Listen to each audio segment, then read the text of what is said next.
ఖమ్మం జిల్లా కల్లూరులో మహిళా ఎస్ఐపై చేయి చేసుకున్న కాంగ్రెస్ నేత రంగంలోకి దిగిన పోలీసులు, నిందితుడిని అదుపులోకి తీసుకున్న పోలీసులు.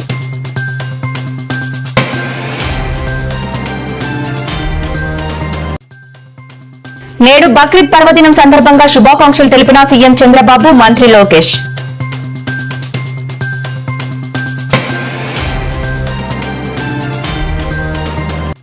కాళేశ్వరంపై కేటీఆర్ సంచలన వ్యాఖ్యలు. కాంగ్రెస్, బీజేపీవి రెండు పార్టీలు నాటకాలాడుతున్నాయంటూ మండిపాటు.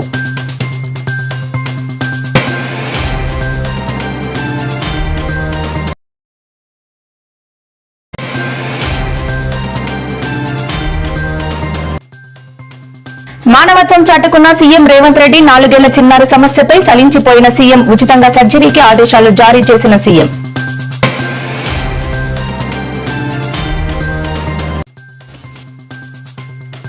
ఏడు రోజుల్లో 1 కోటి మందికి పైగా రేషన్ సరఫరా చేశామని స్పష్టం చేసిన మంత్రి నాదెండ్ల మనోహర్.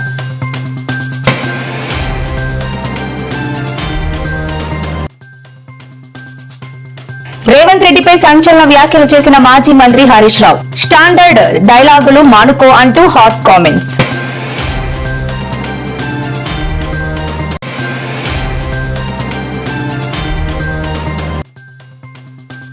ఏపీలో శాంతి భద్రతలపై ఏపీ మాజీ CM YS Jagan tweet. Chandrababu పాలనలో వ్యవస్థలు పూర్తిగా నిర్వీర్యం అయిపోయింది అంటూ ధ్వజం. జిల్లా కల్లూరులో కాంగ్రెస్ నేతలు రెచ్చిపోయారు. వీధి నిర్వహణలో